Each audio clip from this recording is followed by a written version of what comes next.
Around the world, a day of street protests have been keeping the focus on just that, institutional racism. Grief and frustration sparked by the death of George Floyd, a black man who died under the knee of a white police officer in the U.S. city of Minneapolis in May. You're just living the dream. You're an absolute fucking meme. I got my foot on your neck and you can't breathe and you can beg and plead. You'll die at the scene, then everyone can watch your fucking death on the screen. Homie, your head looks like a misshapen hard prune. Your skin is so dark I can see your face in a dark room. And every time you smile, it reminds me of a racist cartoon. Oh, man. Good shit. In the old country, my people would just replace the harpoons and use the slaves as shark food. I want to get your thoughts on the N-word in battle rap. Racism in battle rap. I don't like it at all. I feel like we're, especially with what we're going through now, you feel me, with all this uprising, I just feel like it's not needed for them. That word is not for them, because what we know through history is that any other race outside of us was using it in a derogatory way. There's a huge disconnect and racial situation here, a huge one. And two of the biggest people who tend to feel that, actually three people who feel that constantly, will be Don Marino, Misfit, and Cortez. And Cortez really being at the top of the list because he's been doing it for so long. Racism here is definitely different to how it is over there in the US, because over here it's a lot more sneaky and behind the scenes, rather than it being so blatant and in your face like it is in the US. I can never tell a black man how to feel about somebody calling a white man calling him a nigga. I can only tell you how I feel about it in context, which means different strokes for different folks. Not every white man will get the same treatment when it comes to the word nigga. So do I think the word nigga is a big deal? I mean, yeah, I guess it is a big deal, because on any given Sunday, the wrong white person call you a nigga, it could become a bigger deal. You understand? Typically one that is a minority or marginalized. Throughout the years in history of the hip-hop and battle rap culture, the element of racism had found a place for itself to establish its negative connotation and influence into the community. It kind of really, because there's not a lot of black people in the parts of England. Yeah, we've got a fair amount, but like from, say, the US perspective, some of them believe that there's no black people over here. You know what I'm trying to say? So it's subtle, it's not so extreme, but it's there, it exists.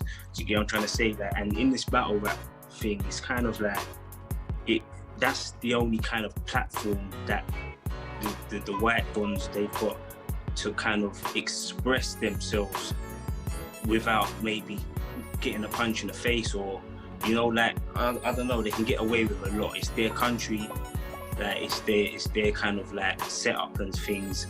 So yeah, bro, it's crazy. Dating back to the early 2000s and even the 90s, battle rappers have been documented for the use of racial slang and connotations in their content and material. Now, with the displeasure of the current US administration, combined with the heightened level of police brutality on unarmed black men and women, mixed emotions are becoming more public and transparent. But when it comes to the battle rap scene, a sport considered to many as a war of words, is there truly a limit or a line not to be crossed? Well, I have to be open and honest, because, you know, that's just who I am, A, and B, I would never want nobody later on to come at you and say something about something I'll say later on. But the truth of the matter is, me, myself, I struggle with it. I say the N-word, I do. I grew up in Harlem, in New York. That's not an excuse. It's simply just pointing out that this was common conversation, you know what I mean, in the hood. It's just how it is. I've only ever really heard of probably 2 people that have said it. And I think one immediately got checked for it, and another one got a bottle through at his head. So, I mean, there's always like the next level of consequence for me. If someone says anything like that in a battle over here, immediately that battle gets locked off. Okay. There's no, especially like on our league, on No Lose Chat, we're new, but we do have rules. Like, you cannot come to know loose chat as a non-black person and use that word. Otherwise, you should know anyway, because if you're in a room full of black people, you shouldn't feel brave enough to say that. I had someone tell me yesterday online on the UK Battle Rap Forum that no, hip hop and battle rap has evolved so much that he's no longer black culture. And I'm like, why? What makes you think because he evolved, it doesn't lose his identity or his origins? Like, it's still ours. Like, you all want to claim everything. No, man. Like, no, you can't. And I'm not letting go of this. We are programmed as melanated beings, you feel me, to we have a connection with the word. That's why we took the ER off and we put the A on there, you feel me? That's our connection with each other, you dig?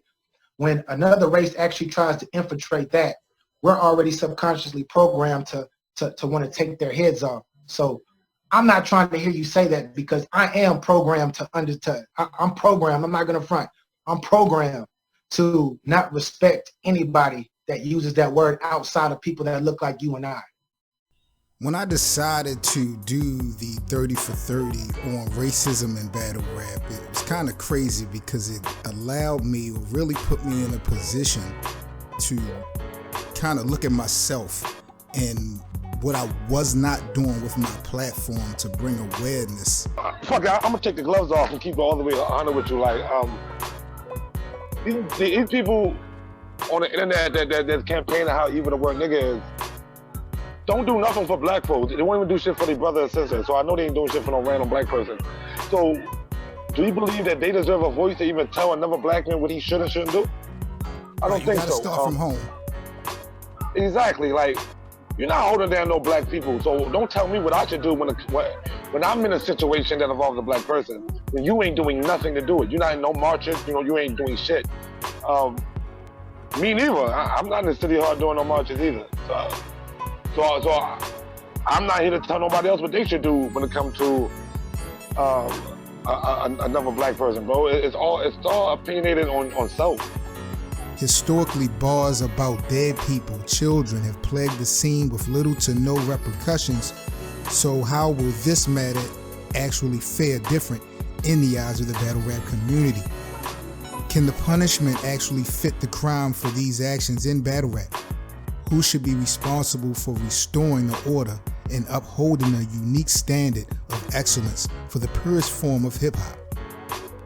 Now, the debate and controversy over the N-word in battle rap took full force early 2020 when battle rapper William Wolf blatantly used the N-word versus a black artist in a battle and was punched in the face for the violation. The timing of this really could not be worse for Mr. Wolf, as social media went on an uproar, making this incident going viral, touching a variety of mainstream platforms, including Power 105's The Breakfast Club, where host Charlamagne the God featured William Wolf on his Donkey of the Day segment. Everybody hanging over your shoulder still. I can old school bump him with the shoulder still or shoulder still. Box him up. You want the David Blaine or the Holyfield? Either way. Either way. What else? Be tragic at the end. David Blaine, Holyfield. So I got magic in these hands and they're fucking rough. I ain't like these other battle rappers. They talk too much. Saying I can't use the N-word in this battle. My nigga, I just call it.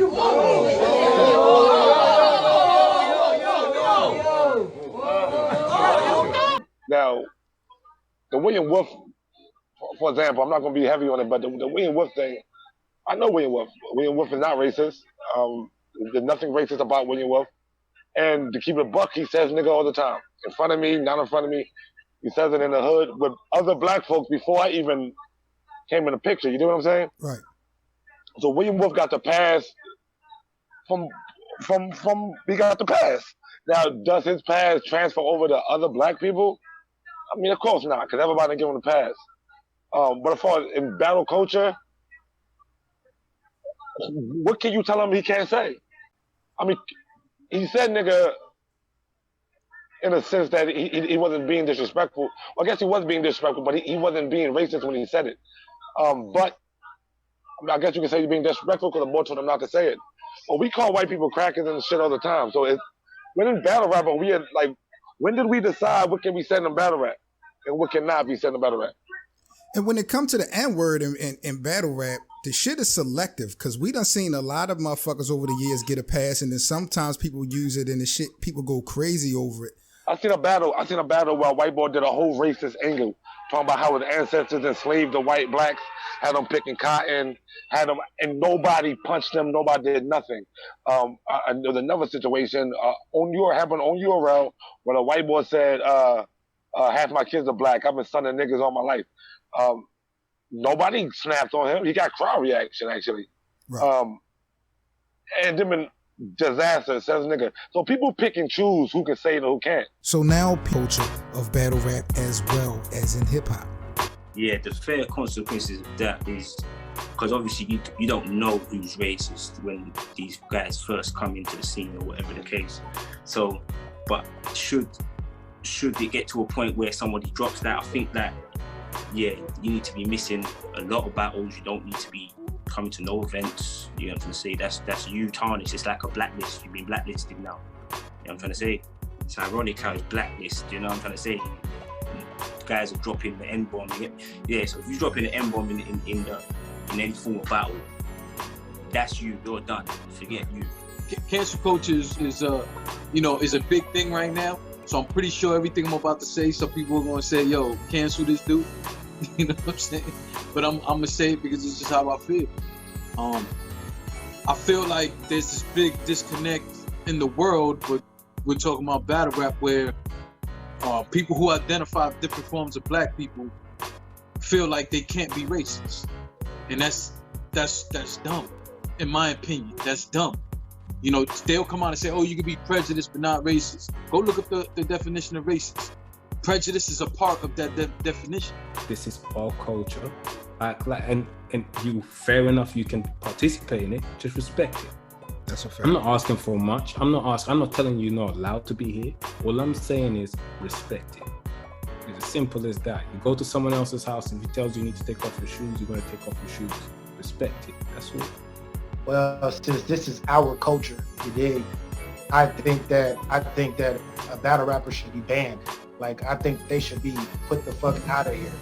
Like, there's no room and space for it. And if this battle rapper continues to rap, then that means that people like you and I and the rest of the community, we should be taking a long look at ourselves, you dig? Especially if we are highlighting it and we are glorifying it, because this is just a personal, I just feel like that word is not for anybody. It's not for anybody to use, bro. If you coming like that, then shouldn't nobody be having it. I know I'm not. You know what I mean? Like, you're not even gonna get the rap. Like, it's over. Like, your rapping is done, like, for the rest of the night. So I think that people gotta tread real lightly. Like, at the end of the day, I respect everybody, you know what I mean? I respect all of the non-black media, the non-black rappers, the non-black fans, but I'm gonna keep it 100. Y'all still a guest in this culture. You know what I mean? And that's coming from somebody that's mad cool with Cortez, you know what I mean? Like, talk to him damn near every day. You know what I mean? So, but he knows that, you know, even though he says it, you know, I think that he's trying to not say it as much, but I don't think that it's coming from it's not coming from an evil place. It's coming from that's where he grew up. That's where he's talked since he was a kid. Facts. So, but he's even, like, as he's getting older, realizing why so many people in other regions take so much offense to it. You know what I mean? Like, so I think that it does need to, even for me, you know what I mean? I say it a lot. I do want to tone it down more, but context is always going to be the key. Okay. For me, know what you saying and where you saying it at and what the hell you saying. Like, if you're in the privacy of your home and you jumping out the window where nobody can hear you, I can't do nothing about that. You know what I mean? But the minute you step out your house, and especially you get in this culture and you decide to talk fly out your mouth and say that word, you gotta just expect to know what come with that. My thoughts on racism in battle rap, like, it's an element at the end of the day that's gonna be here, and, you know, the only thing that we can do is just not let it go so much under the radar. I think this is the time, the climate is so high that any little thing that makes a person uncomfortable, I think we need to highlight it. We need to expose it, because some are doing it in disdain, in a negative manner. Some are just ignorant about what to do, what not to do. They really don't have the knowledge the breakdown. So we all can come together with some sort of responsibility, whether we're in a teaching mode or whether we're willing to learn how we can do things better. Because believe it or not, when we talk about racism and battle rap, this is not a one-sided thing, whereas though we're referring to whites using references to disrespect blacks or other, ethnicities trying to disrespect blacks.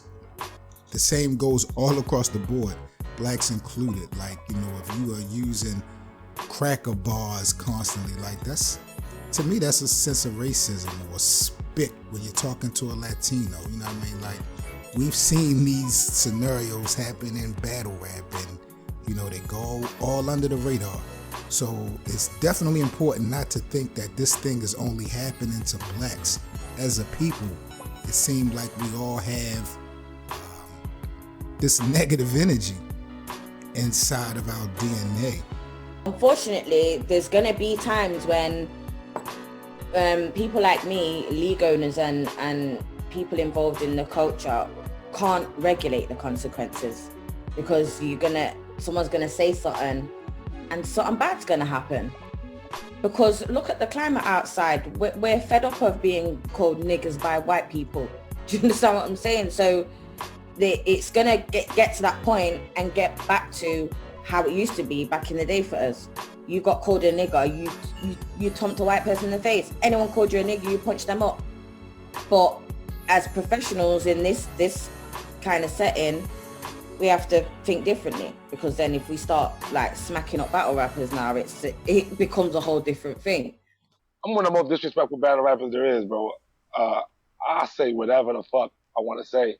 And I don't feel as though I should be censored, because battle rap is a that's why we love it.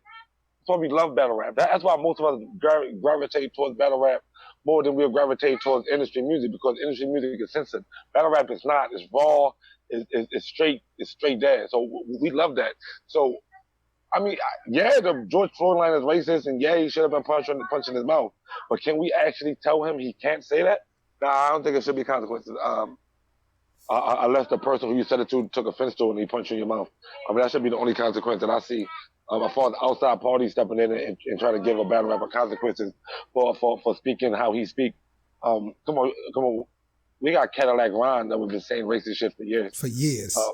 For fucking years, bro. Like, yeah, and people mourned his death. They mourned it. Blacks and whole, like, they mourned that shit. So nobody gave him any penalties, bro. He's a known, respected, and I'm using the word respected. Like, he was loved in the culture, bro. I mean, he was blatantly racist. Blatantly. And you're probably jealous of my blue eyes. You probably think I'm purely devil. Man, if this was 1933, I'd throw you in a musical and make your black ass tap dance with Shirley Temple. Yo, check it out. And forgive me, okay? If I say anything in bad taste, but I watched your mother breastfeeding you while I was in blackface and she lactates black paste.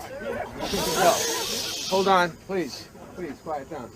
Yo, and while I admit everything that my people did to your people back in the day is a tragic mistake, I still dug up the body of my great-grandfather and your great-grandmother, then reenacted a rape. It needs to be unwritten rules in battle rap, right? There needs to be unwritten rules, and that I think that are there, but I think that are not clear enough for certain people that they don't want to. Certain people, because let's keep it real, right? Leagues, they're looking for views any way that they could get them. Now, I'm talking about some of the lower leagues. I'm not really talking too much about the bigger leagues, but lower leagues are looking for views any way they can get them. So that, I don't mean to keep referencing this guy, but the Wolf dude, when he said that, I think he was booked not too long after that situation happened, just because, the views are gonna come in. You know what I mean? And it's like, yeah, we'll talk crazy. You know what I mean? We'll get on him about it. You know what I mean? And some fans might get on him about it for that day or two. But then, in battle rap, it's always about what's the next hot thing. Right. So if it'll be talked about one day and the next day forgotten, and that dude can still go get money in the culture on another league. You know what I mean? And that doesn't need to be what it is. It needs to be like, nah, we not having that. Like, this person, they violated these unwritten rules. And I'm talking about the ones that like like saying those type of words, disrespecting family and kids and all that type of stuff. Right. That don't need fighting. I don't really want to say fighting, but just extra shit. I get you. I'm definitely on point with you. You can tell when a nigga doing like, too much. Yeah, it's like, yo, you know what? I seen somebody, I forgot who it was. He ripped up a Bible and all that. You know what I'm saying? It's like, yo, y'all doing too much now. You know what I mean? Y'all doing it for the wrong reasons. And guess what? We not supporting U.S. media. The fans, we not supporting U.S. media. The leagues need to be like, we're not booking you because you're violating the culture. And the fans need to be like, if the league does book you, we're not supporting that league. So it needs to be a full circle of everybody playing a part. Like, cause it's gonna start with media, because that's the only way it's gonna reach the fans, really. You feel me? No, I'm not gonna tell anyone to be aggressive I'm not gonna tell anyone not to be aggressive. I'm not gonna tell anyone to educate people with words, and I'm not gonna tell anyone what to do. I'm just saying, address the problem however you feel like it, but address it though. Address it. People forget, for the most part, we all, not only are we one in a whole lot of ways, but also mostly in the environments that we were raised. Struggle together. Yes. And we literally live together. We literally eat off each other's plates and so on and so forth. And, you know, I got brothers who, you know, my rest in peace, but my mom was here, she would say that's her son. And, you know, you can't tell her shit. So us saying the N-word amongst each other and stuff like that was not uncommon. And it really wasn't until later on that I understood what's wrong with it. And that's why I say I can't say it's not out my vocabulary 100%. My only advice is just to continue to bring awareness, man. If you have a media platform, small or big, or if you're an artist, take time out to speak out, man. I really appreciate some of the people that I was able to, you know, get some perspectives and feedback from. I've reached out to a lot of people, and, you know, for different reasons, it just didn't work out. But, you know, if you have a voice, man, just let it be known, whether you've experienced anything personally when it comes to racism in hip hop or in battle rap, or if it's just things that you've seen, you know, bring it out in the light, man. It's time that we kind of get to the bottom of these things, and we may not can escape it totally, but the more transparent it is, I think the more we'll be able to manage it, regardless of where it's at. So shout out to the battle rap community. I'm Seven Mitchell. This is your Battle Rap 30 for 30. Y'all already know the vibes. I can't wait to get into the next one. It's going to be the Battle Rap Media edition for the 30 for 30. So y'all be on the lookout for that. Of course, I got to do one on female battle rap. So we're going to be lit. We're going to be lit. Y'all know how I'm rocking, man. So y'all stay safe. Shout out to DNA, as he said, man. Drink water, get money. Y'all know the vibes.